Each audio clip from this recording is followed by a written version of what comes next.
Hi, my name's Renata. Welcome to my YouTube channel, which is dedicated to intercultural communication and expat life, business skills and job search across cultures, and foreign language learning. I often work with international teams, expats relocating, or people working in international business who have to work with colleagues not only in other countries, but on diverse teams with a foreign language, maybe. So it brings up the question like, how can I collaborate better with my colleagues abroad, with the international team that I'm working on, maybe even in a foreign language? What can I do as an individual on a team like that? Or if you're the manager, what can I do to make this team work more successfully? So if that's one of your questions, that's the video for you. I've put together a video today about successful global teams. As always, I'm going to share some slides with you, and you're going to see me again at the end of this video. So like I said, today is about successful global teams. But here's an overview of what exactly today's content is. So I'd like to clarify a few things.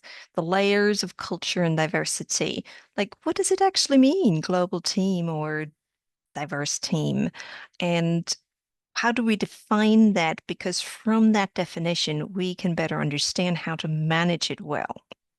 Also, I will focus on some of the very, very important things to remember when working on a global team: relationship and trust building, psychological safety, and we'll look at different perspectives, the role of the individual versus the group, and the role of the manager. Like I said, if you're the manager, what can you proactively do? And I'll finish with one slide about intercultural competence for global teams, because that plays a huge role in terms of which characteristics or preferences work really well for a global team. So that's what's to expect from this video today. So let's start with the layers of culture and diversity. Let's start with different layers of culture. You probably think of national culture when you hear the word. Let's start here in the US. So, US culture, that would be national. Regional culture is the culture of an individual state or county or city where you live. But there's also professional or educational culture. So if you're an engineer and you have to work with a designer or you have to talk to someone in HR, you realize there's a difference in maybe the professional or the educational culture. There's gender, ethnic, and class culture. There's religious and philosophical culture, how we see the world. Generational culture, three different generations working together.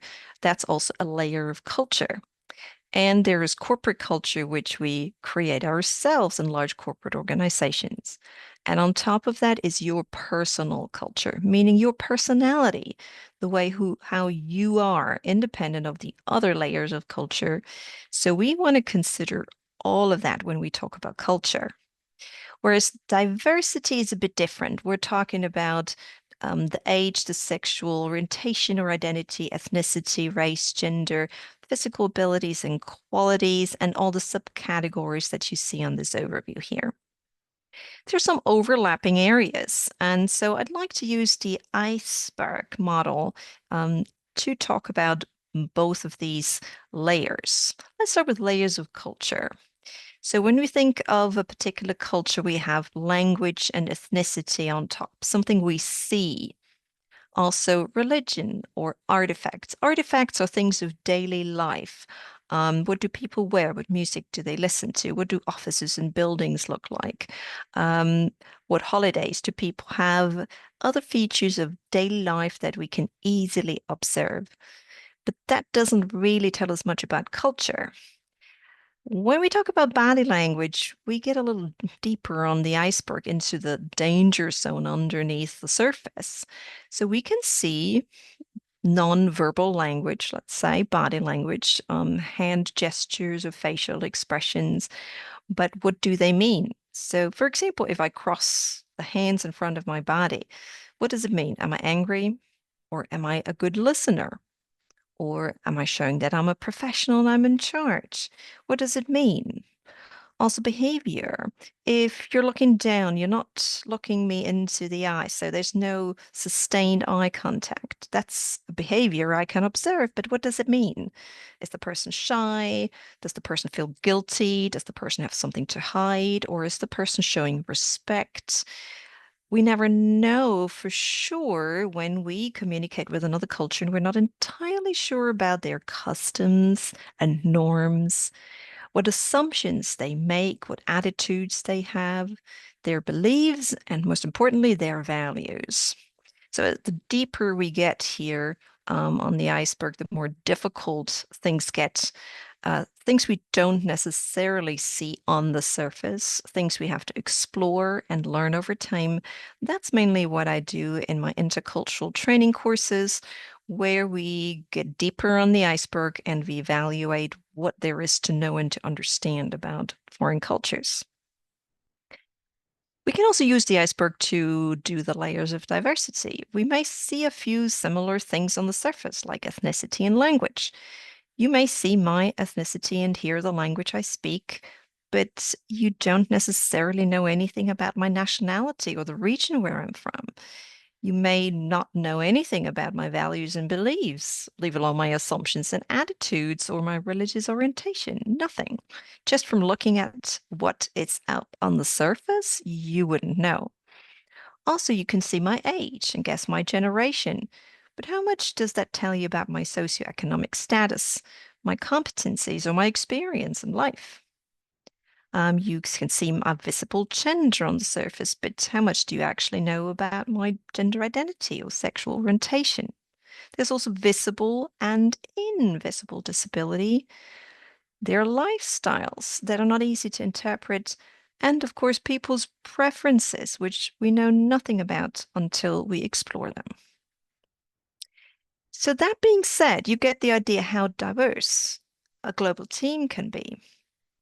And we cannot assume that what we prefer, the way how we see the world, what sticks out of our iceberg, what is visible on the surface, that it's the same in other places. So we have to go and explore and see where the differences are, how we can actually collaborate. So this leads us to our definition of what actually is a global team. Well, first of all, you will have people in different geographic locations worldwide in different time zones. But not just that, because they're in different locations around the world from different cultures, they will also have a different perception of time. Do they have a fixed or a flexible perception of time? That's very important. When you say the meeting is at 9, when does it actually start? How early is on time or too early? How late is actually late or within the normal range? When you say the deadline is on Friday, what does the word deadline actually mean across cultures? Does it mean that's the next checkpoint when we see how far we've gotten by then? And this is when we discuss how to proceed from there? Or does deadline actually mean that something has to be finished by then, or does it even have to be finished before then? Um, by me asking you those questions, you hopefully realize that what you thought it is just one of many options. And if you haven't thought of the other options, well, that shows you that you haven't really thought of different perceptions and cultural differences among your team members. You will have different communication styles. The most famous one and the most difficult one to actually work with on global teams is direct versus indirect communication. And I do have another video on that particular communication style because it's so important. So check out my other video on direct versus indirect communication.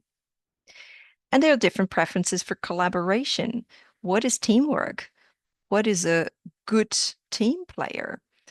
Believe me, there are very, very different perceptions on what that is. If you have one definition, rest assured that your team colleague in another country or culture will have or might have a very different definition of that. There are different ways of thinking, feeling, and believing. There are different ways of processing information, dealing with complex situations. Obviously, there are different ways of dealing with uncertainty and planning and different ways of expressing ideas and feelings. That's exactly what your global team has to deal with on a daily basis. So how do you find some common ground? How do you make sure we all have the same definition of these things?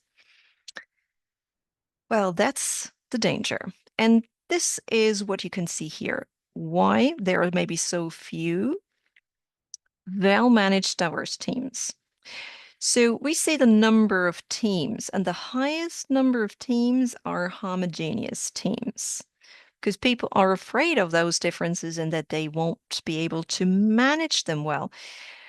Because the second largest number of teams are actually poorly managed diverse teams, and they have the lowest performance of all teams. Our homogeneous teams are kind of in the middle.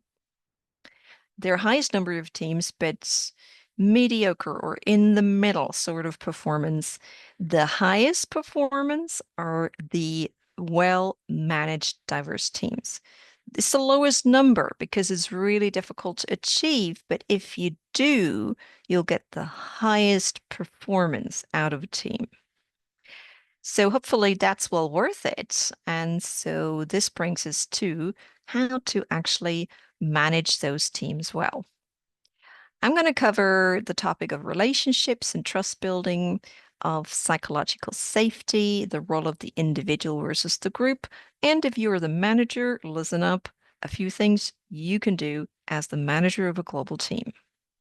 This is how you make it happen, that well-managed, diverse team that has the highest performance of all teams. First of all, let's talk about relationship and trust building. There are these two theories that how we build relationships and trust. It's the coconut way versus the peach way. Of course, there's something in between those two, but these are the two tendencies. So our coconut, it has a hard shell and a soft core, whereas a peach is the opposite, has a soft shell and a hard core. The coconut obviously needs time to build trust. Imagine you want to eat a coconut. You need good tools, time, patience, skill, but it's well worth it because the coconut wants to build long-term relationships. Peach, however, can eat a peach very quickly. Not much you need to do. So peach tends to want to build trust very fast. The goal is actually a purpose-driven or a temporary relationship to just get something done. It doesn't have to stand the test of time. Yes, of course, there can be long-term relationships, but it's not the first and foremost goal to build initial trust, to build a relationship and move on and get something done. So that's the biggest difference between the coconut way and the peach way. So the motto of the coconut could be guilty until proven innocent. And we see as two countries as an example, we see that type of behavior, for example, in Germany and Russia. Whereas the peach could have the motto innocent until proven guilty the other way around, something we typically see in countries like the US or Brazil. Now, for the coconut, keywords might be loyalty, reciprocity, mutual affection, psychological safety, and understanding. Whereas for the peach, keywords might be facts, skills, accomplishments, urgency, credibility, transparency. Those terms are not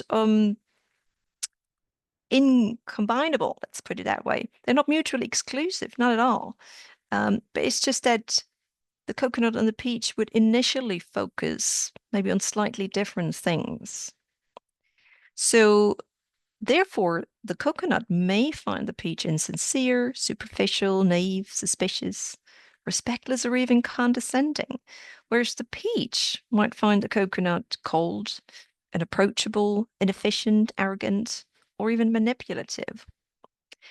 So I'd like you to think about some of your team members and go like, how would I want to build a relationship with them? What creates trust in me? Which of the keywords speak louder to me? Would I want to quickly build trust and get something done? It doesn't have to go deep. Or do I need some time? And I'd rather like to spend time building the relationship and building the trust And then I feel more comfortable going ahead, getting something done. So think about it, which you prefer. You don't have to be 100% on one side, but just which of the two are you leaning towards a bit more than the other? And then think about your colleagues and where you would put them. And that could really help you understand how they build relationships, how they build trust, and what you might want to consider doing in order to make it work. Also, psychological safety is very important for global teams. Well, it's important for any team, for anyone to feel psychologically safe. And there's this theory introduced by Timothy R. Clark in 2019 about four different types or stages of psychological safety. Obviously, challenger safety is the ultimate goal, which we call the innovation threshold, but we need a starting point. So, starting with inclusion safety actually means that you would say that I have positive emotions about my place of work, my colleagues, and my superiors. It's like Monday morning, the alarm goes off, you have to go to work. You feel comfortable with that idea. You're not dreading it. You're not afraid to be yourself. You're not worried what others might say about you, think about you, that you might have to think very carefully about what you share with whom and so on. And you feel respected, appreciated, and confident. That's the basis to start. Then there's learner safety, which is all of the above. And in addition to that, you're also not afraid to make mistakes. So you're not afraid that you're going to lose your job or people are going to call you incompetent. You can try something and make a mistake, and it's not dramatic. People will say, okay, but we'll learn from it and move on. Learner safety, which also means that you're not afraid to speak up, or if you have negative feedback. There are ways on your global team how you handle negative feedback. You need to set rules for that. Not everybody's it's an understatement. We all handle negative feedback in very, very different ways across different cultures. So that is an important feature to be discussed and to set rules out for your global team to make sure you can achieve learner safety. And also how you accept that negative feedback, how you deal with it. Um, Making sure that you can actually understand it as professional advice that allows you to grow and not as personal criticism. That is so important. Now, the next stage would be contributor safety, which means all of the above, and you feel a level of curiosity, the permission to explore, think outside the box without negative consequences, and you feel that your contributions matter and are valued. Which brings us to the last stage, challenges safety, which again is all of the above, plus a feeling of being uncomfortable, challenging the status quo, and feeling comfortable thinking the unthinkable and express it. That's why it's called the innovation threshold. This is when people have those amazing ideas because they need all of those stages of psychological safety to get there. Now let's talk a little bit about the role of the individual versus the role of the group. We have very different perceptions when it comes to our tasks. What are we responsible for? Am I actually accountable? Can I be held accountable for this? Or is this the responsibility of my boss? What about my achievements and how motivated am I? This has a lot to do, for example, with being individualistic or group oriented. If you have a group orientation, you you would think about being a representative of your group, and you would do anything to be a good representative of the group. You as an individual, of course, you're important group member, but you are only contributing to, let's say, to maintain the group image, to make the team successful without being too visible as an individual. Whereas individualistic means you are an individual contributing to the success of the group, and therefore you can stand out with your individual contributions. Not just should, but you will, because that's very important. Because if you don't, then people are not quite sure what you're actually doing all day long as a member of this team. So, very different attitude. That can have immense consequences on how we collaborate. Like, are you just waiting for directions? What is your actual responsibility? Are you allowed to color outside the line? Think outside the box, stand out as an individual. How welcome is that sort of behavior? Is it um, welcome, or is it considered unwanted? People are often not sure about this on global teams, especially when you haven't set a code of conduct or rules about how to go about this. Also, is it a more competitive or cooperative environment? Some companies have like an employee of the month, and there's a picture of you on the website and a picture on the wall, and you can win awards. If that's the culture, then that's what we call a competitive culture. And if people don't really like to be singled out, then that would be called a cooperative culture. Don't get confused about the words. It's just how we call different aspects of culture. Or there's something called low versus high power distance. Like, what's your attitude towards your boss? Um, how do you behave? Do you consider yourself equal in a way that you can share your personal view on things, your personal opinion, that you can make suggestions, that you can challenge what maybe your boss said? It all has to do with, again, that level of psychological safety and the type of hierarchy we're talking about. And these things are very, very different across cultures. So you need to think about how you want to handle this on your global team. Well, the goal should be to reduce ambiguity. Like, what exactly am I responsible for? How far can I go? Who can I talk to? And so on. So the more you define role, if you truly clearly defined roles and projects, that can absolutely help your global team. And if you can find a balance between the common vision and goals, like providing people with inspiration, but at the same time providing them opportunities for individual growth, that's definitely going to help your global team. If you're the manager, at this point, you're probably asking yourself, so what can I do as the manager of a global team? First of all, you should think about self and team awareness. Become self-aware. There are many of these self-awareness assessments. If you work with me, I can do one with you, and we can do one with your entire team, and then we can compare and see how psychologically safe they feel, what preferences and values they have. So become self-aware and team aware. That's always the first step.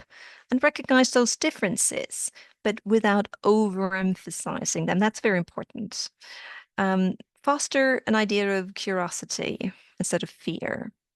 And then once you've done this self and team awareness and you've recognized the differences, then you can understand the composition of your global team, which means you understand the cognitive diversity you've got on your team, the strengths they actually have because of that, but also what their needs are and what their blind spots are. Through fostering psychological safety and physical and mental well-being, you can actually make people feel very valued and appreciated. And as a leader, if you're wondering what leadership style works best for a global team, the two things that work the best, and that research has shown over time, is consultative and a supportive leadership style. Also, I mentioned a code of conduct, so you should really consider creating a framework for corporate culture, or something we call a code of conduct. A code of conduct describes rules. It writes the rules of your own culture. Like I said, these are the things we have very different attitudes or ideas about, like what genders should look like, our perception of time, how much speaking or listening, or how do we take turns when we discuss how decisions made? Can we agree or disagree openly with each other? How is giving and receiving feedback done? How much ownership do we have? Like, how much initiative do people show? What's their accountability? Do we delegate more, or is there individual ownership about certain projects? How do we feel about these individual contributions, the creative process, and more? You can regulate a lot of things in a code of conduct in your own corporate culture to make sure people know what is expected on the global team. Also, don't shy away from reevaluating that frequently and practice active listening. Listen to people, what they need, what they're afraid of, what they would like to see. Manage perceptions and expectations. And of course, respect each individual. If you do all that, you can leverage the benefits of a diverse team. Now, my last slide is about intercultural competence for global teams. When I do cultural awareness and how to build cultural competence workshops, I focus on three areas that research has shown they really foster better intercultural competence and better intercultural communication. Those three areas are attitude, curiosity, and openness, skills and knowledge, and adaptability. So let's have a quick look at those to understand what are some things that work in your favor for your global team to collaborate more successfully. If you could provide some idea of self-reflection, like become aware of what people prefer, like the self and team awareness, if there's a willingness to listen, watch, and learn, if people have a certain level of patience, empathy, and tolerance, and an appreciation of difference. Remember when I said foster curiosity instead of fear. And of course, if they have a sense of adventure, then that will contribute to a more successful global team. Also, skills and knowledge help a lot by letting people know things about each other. That self-awareness and the awareness of others, of yourself and other people, of yourself and other cultures. How to communicate better. What are good communication skills? Acquire some knowledge about the different behaviors, customs, values, norms, beliefs, and perceptions of other cultures. Remember the iceberg, everything that was underneath the surface of that iceberg. Exploring it, learning about it, building some knowledge, some skills, doing your gap analysis. Like, what do I prefer? What do they prefer? What do we want to achieve? How can we bridge the gap? That is usually a recipe for success. And of course, quite a bit of a level of adaptability because remember, we're different. So someone has to adapt. At least we all have to adapt a little, and then that can go a long way. So the willingness to adapt and change whenever necessary, being quite receptive to different ways of thinking and feeling and believing and collaborating, everything we discussed before. A certain level of flexibility, emotional intelligence, the ability to work with ambiguity and uncertainty definitely helps, and the ability to see the why beyond the what. If you want to know more about this, or if you want to invite me as a speaker or work with your team, here's where you can find me. You can find me online using my name, Renata Urban, or my company name, Urban Training and Services. You can visit my website or connect with me on LinkedIn. Thank you for watching this video. I hope you find it interesting as a starting point to how to build successful global teams. What is important? What can you do as an individual or as a manager? If you'd like to work with me, reach out to me. I'll be happy to have a one-on-one Zoom call, discuss options and possibilities. But hopefully I've given you a couple of good ideas with this video. If you're generally interested in these topics about intercultural communication, check out a few other videos on my YouTube channel, and there's always going to be a new one uploaded on a regular basis. So thank you very much for watching and have a great day. Goodbye.